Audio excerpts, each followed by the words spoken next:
감사합니다. 영상을 통해서 어린이들부터 시작해서 어른들까지 성도들의 감사의 고백을 들을 수 있었습니다. 시간 관계상 일부 소수의 분들만 참여했지만 지금 우리 교회에 나오고 있는 400명 이상 되는 어린이부터 시작해서 어른들까지 400명 이상 되는 모든 성도들의 감사를 다 모으면은 엄청난 분량의 영상이 나올 것 같습니다. 실제로 지난 한 주간 각 목장 카톡방에서 매일 감사의 고백을 나눴을 텐데요. 그것을 다 모아서 편집하면 책 한 권은 될 것 같습니다. 많은 감사들이 있더라고요. 목장마다 매일같이 아주 풍성한 감사의 고백들이 있었는데 우리 성도들이 이렇게 감사가 많구나 라는 것을 알 수 있었습니다. 그런데 오늘은 어떤 감사의 제목을 가지고 나왔습니까? 어느 성도님이 이렇게 감사했습니다. 하나님 아버지, 새날 허락하시니 감사합니다. 아들이 좋은 환경에서 진료받을 수 있어서 감사합니다. 멀리 있는 가족들을 위해 아버지께 직접 기도할 수 있음에 감사합니다. 건강한 몸으로 출근할 수 있어서 감사합니다. 감사가 넘쳐서 글 몇 자로 적을 수 없을 만큼 부어주신 은혜에 감사합니다. 이렇게 감사를 적었어요. 감사가 넘쳐서 글 몇 자로 적을 수 없을 만큼 그렇게 감사를 하나님이 부어주신다라는 거예요. 특별한 엄청난 일이 아니잖아요. 일상에서 너무나 감사한 일들이 많은 거예요. 다 돌아보면 다 감사해요. 어느 성도님이 지난 주일날 교회에서 예배 드리는데 문자가 왔습니다. 누가 아파트 주차장에 세워둔 차에 접촉사고를 냈다라는 거예요. 아직은 1년밖에 안 된 새 차인데 가서 보니까 10cm 정도가 긁혀 있습니다. 견적을 뽑고 연락을 해서 알려줬습니다.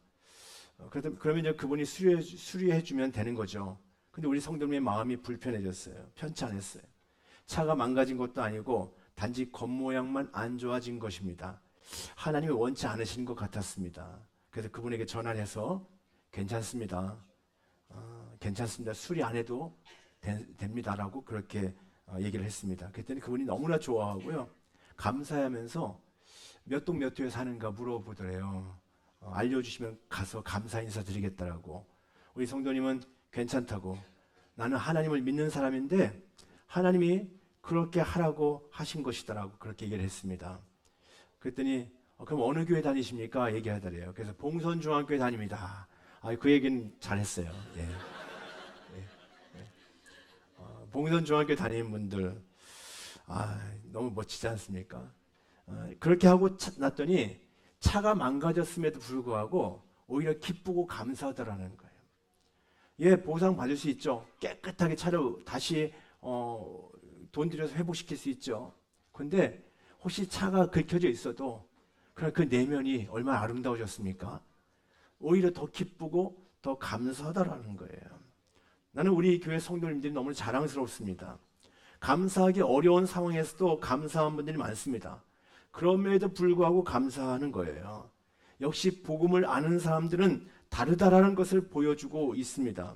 여러분들, 우리의 삶에서 감사를 자주 고백할 수 있다는 것은요, 은혜로 살고 있다는 증거입니다. 반대로 불평과 짜증이 많으면요, 은혜를 모르고 살아가는 삶입니다. 오늘 본문에서 사도 바울은 자신의 삶을 간증하고 있습니다. 간증의 내용이 무엇입니까? 자신이 사도가 된 것은 오직 하나님의 은혜라는 것입니다. 오늘 본문 10절에 보니까요, 그러나 내가 나 된 것은 하나님의 은혜로 된 것이니 내게 주신 그의 은혜가 헛되지 아니하여 내가 모든 사도보다 더 많이 수고하였으나 내가 한 것이 아니요 오직 나와 함께 하신 하나님의 은혜로다. 이렇게 고백하고 있습니다. 여기 한 구절에서 하나님의 은혜를 3번씩이나 언급하고 있습니다. 그만큼 자신의 삶은 하나님의 은혜가 아니고서는 설명할 수 없다라는 거예요. 은혜가 무엇입니까? 받을 자격 없는 자에게 값없이 주어지는 하나님의 사랑이잖아요. 이게 은혜입니다. 바울은 자신을 사도 중에 가장 작은 자라고 얘기합니다. 아니, 본래 사도로 불려질 자격도 없다라는 것입니다. 그 이유가 무엇입니까? 과거에 하나님의 교회를 핍박했거든요. 하나님의 성도들을 괴롭히고요. 예수 믿는 성도들에게는 공포의 대상이었습니다. 성도들 붙잡아 감옥에 가두는 일들을 했고요. 심지어 죽이는 일에도 가담을 했습니다. 그럼에도 불구하고 바울이 사도가 되었습니다. 사도 바울은 내가 나 된 것은 하나님의 은혜로 된 것이니 라고 그렇게 얘기하고 있습니다. 바울은 도저히 용서를 기대할 수 없을 만큼 흉악한 죄인이었던 자신이 용서함을 받았고 새로운 사람으로 거듭났고 사도라고 하는 거룩한 직분을 받게 된 것은 전적으로 하나님의 은혜였다라고 고백하고 있는 것입니다. 그는 예수님을 만나기 전에요, 자신을 누구보다도 신뢰했던 사람입니다. 자기 잘난 줄 알고 살았던 사람이에요. 자기가 최고인 줄 알았던 사람이에요. 그래서 이 사도 바울은 뭐 그것 스스로 말하기를 나는 8일 만에 할례를 받았고 나는 이스라엘 족속이고 또 베냐민 집하고 히브리인 중에 히브리인이고 율법으로는 바리새인이고 열심으로는 교회를 박해하고 율법의 의로는 흠이 없는 자라, 이렇게 막 나열을 하듯이 자기가 이렇게 대단하게 뭐 훌륭하게 살았다라고 얘기하는 거예요. 최고의 배경을 가지고 있고 최고의 실력을 가지고 있는 사람이다라는 거예요. 바울은요, 그 최고의 실력을 가지고 어떻게 살았습니까? 오히려 하나님의 뜻을 거스르고 자기 만족을 위해 살았던 사람입니다. 하지만 그 바울이 부활하신 예수님을 만났어요. 부활하신 예수님을 만난 후에 그의 삶은 그때부터 은혜로 사는 삶으로 바뀌었습니다. 그러니까 지금 사도가 된 것도 자기 능력, 자기 실력이 아니라 전적으로 하나님의 은혜라고 말하는 것입니다. 내가 모든 사도보다 더 많이 수고했으나 내가 한 것이 아니요 오직 나와 함께 하신 하나님의 은혜로다. 이제는 누구보다 열심히 살아요. 누구보다도 충성과 헌신을 많이 합니다. 근데 그것이 자기가 한 것처럼 교만하지 않습니다. 그 수고하는 것도 하나님의 은혜라고 고백하고 있습니다. 저는 우리 교회 성도님들도 마찬가지인 것 같습니다. 어제도 많은 분들이 교회에 나와서 수고했어요. 청소를 하고요. 또 우리 여성교회 우리 권사님 집사님들은 창고 정리를 남성들이 하고 어제는 여성들이 하시더라고요. 창고 정리를 하고요. 창고가 아주 넓어졌어요. 또 식사 준비를 하고요. 추수감사절 예배를 우리 학생들, 어린이들이 함께 준비했습니다. 다양한 영역에서 섬기는 분들이 많았어요. 뭐 아이들이 주부 접는 일도 함께 도왔어요. 율동을 하면서 예배를 준비했어요. 그런데 많은 분들이 교회에 나와서 그렇게 수고하는데요, 누구 하나 불편한 마음이 없습니다. 얼굴에 인상 쓰고 화내면서 하는 분들은 저는 보지를 못했어요. 그 수고하는 것도요, 주님의 은혜로 생각했기 때문입니다. 주님의 은혜로 생각하니까요, 수고도 즐겁게 하는 거예요. 사도 바울은요, 그 은혜를 알기 때문에 복음을 위해서라면은 환난을 당하고 궁핍을 경험하고 매맞고 수고하고 굶주림도 참아낼 수 있었던 겁니다. 하나님의 은혜로 가능했습니다. 그렇게 해서 노마에까지 가서 복음을 전할 수 있었고 위대한 복음의 역사를 이룰 수 있었던 것입니다. 다 주님의 은혜일 뿐이다라는 거예요. 자기 힘이 아니라 오직 은혜에 이끌려 사는 삶입니다. 간혹 이 교회에서 서로를 판단하고 정죄하고 다투는 일들이 벌어질 수 있습니다. 왜일까요? 은혜로 하지 않고 자기 힘으로 자기 열심으로 하기 때문입니다. 율법적으로 하면요, 힘들어요. 그리고 자기처럼 하지 못하는 사람들에 대해서는요, 언제든지 불평하고 정죄할 수 있습니다. 자기 힘으로 자기 열심을 하면요, 어느 순간 불평이 나가고요, 다른 사람을 판단하고 정죄하게 되어 있어요. 그런데 우리 교회 그런 모습이 왜 많이 안 보입니까? 거의 안 보입니까? 은혜로 하기 때문에. 복음의 은혜를 누리고 그 은혜로 봉사하니까 불평이 없어요. 판단하고 정죄가 없어요. 서로에 대해서 미워하거나 다툼이 그렇게 보이지 않아요. 왜? 은혜로 하기 때문에 그런 거예요. 찬양 때 이렇게 막 은혜롭게 찬양하지 않습니까? 찬양대 모습에서 서로 막 다투고 싸우는 모습을 볼 수가 없었어요. 좀 예전에는 그런 모습 많이 봤거든요. 다른 교회에서는. 은혜로 하기 때문에 그래요. 여러분, 하나님의 자녀는요, 자기 힘으로 자기 실력으로 살 수 없습니다.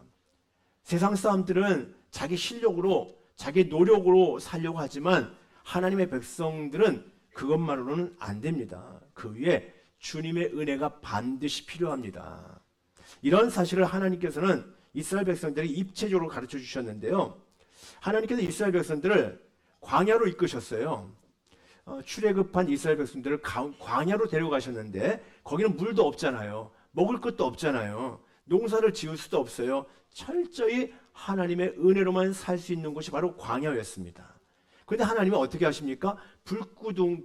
불기둥으로 구름기둥으로 백성들을 보호하시고 인도하시지 않습니까? 만나와 메추라기를 보내셔서 먹게 하시지 않습니까? 반석에서 물을 내셔서 마시게 하시지 않습니까? 여러분들 이 불기둥, 구름기둥, 만나와 메추라기 또 반석에서 나오는 물, 이스라엘 백성들의 능력이 하나라도 있었습니까? 아니요. 하나도 그들의 능력이 아니었어요. 그들의 실력으로 만들어낸 것이 아니었습니다.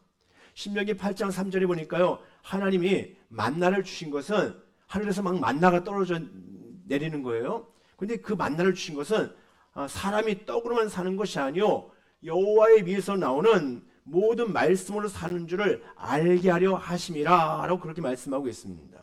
무슨 말입니까? 진정 우리가 살 수 있는 길은 하나님의 은혜라라는 것입니다. 먹을 것이 없을 때라도 하나님의 초자연적인 역사로 그 생명을 유지시킬 수 있다는 것입니다. 그러니 하나님의 은혜를 구하고 그분의 말씀에만 순종하는 삶을 살아갈 수 있기를 바랍니다. 그게 능력이에요. 그게 능력이에요. 그러니까 세상에서 능력이 좀 부족해도 실력이 없어도 괜찮아요. 믿음으로 성실하게 살면요, 게으르게 살라라는 게 아니에요. 그냥 믿음으로 성실하게 살면요, 그 결과가 어떻든지 주님이 책임지시고 인도하실 줄 믿습니다. 실력이 좀 부족해도 괜찮아요.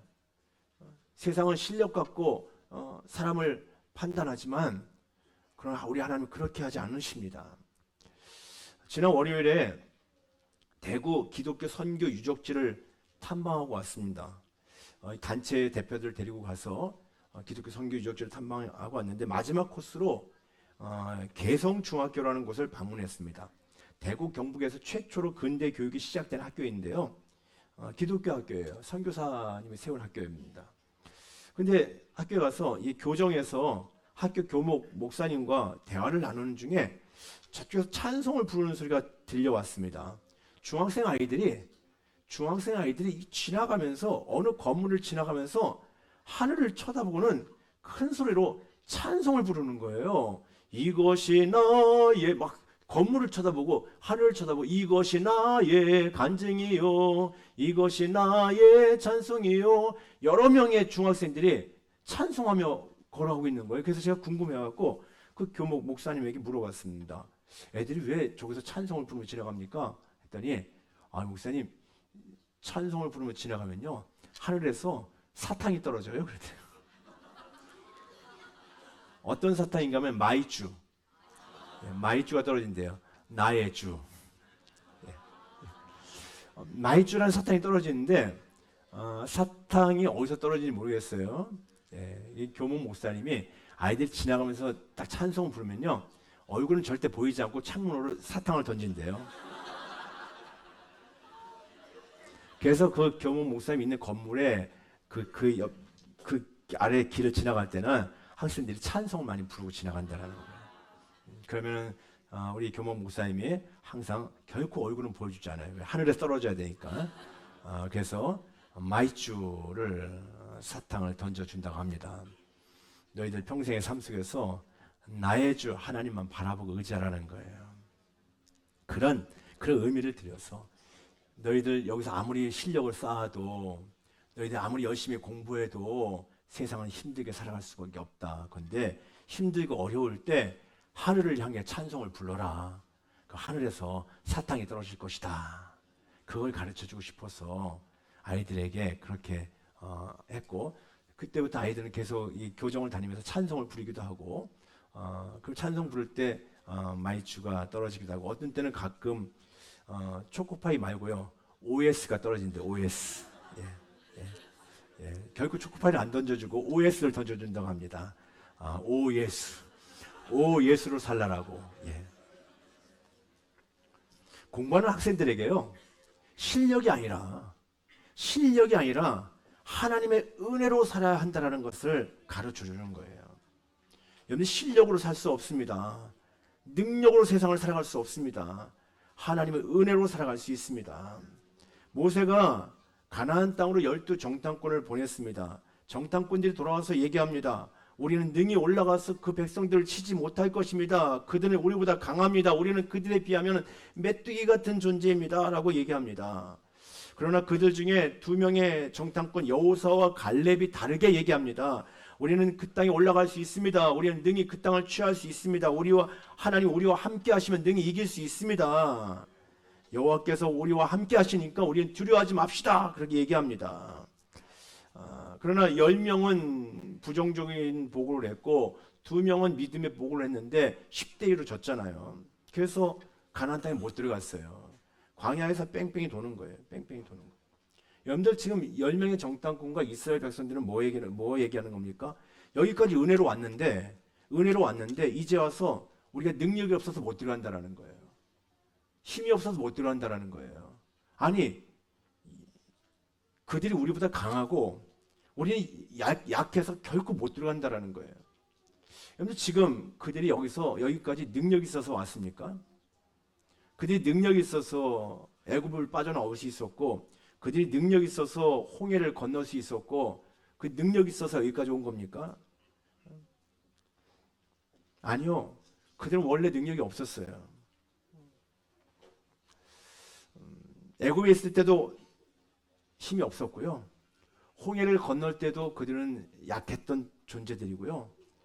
한 번도 이스라엘은 강했던 적이 없었습니다.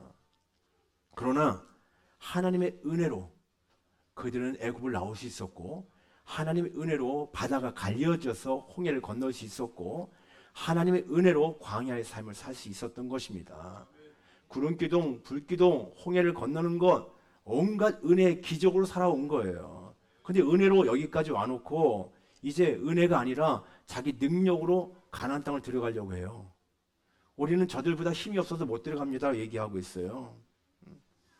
그래서 진짜 못 들어갔어요. 능력으로 들어가려고 하니까 자기의 실력으로 들어가려고 하니까 진짜 못 들어간 거예요. 그래서 광야에서 다 죽었잖아요. 광야에서 방황하다 다 죽은 거예요. 그러나 은혜로 들어갈 수 있다고 고백한 사람 여호수아와 갈렙은 들어갔어요. 자기들의 힘으로 들어간 거 아니에요. 하나님의 은혜로 들어간 거예요. 여러분들 중에서 능력으로 구원받은 사람이 있습니까? 이곳에 능력이 있어서 구원받은 사람이 있습니까? 세상에서 실력 좋아서 하나님의 자녀가 된 사람이 있습니까? 아니요. 순전히 하나님의 은혜입니다.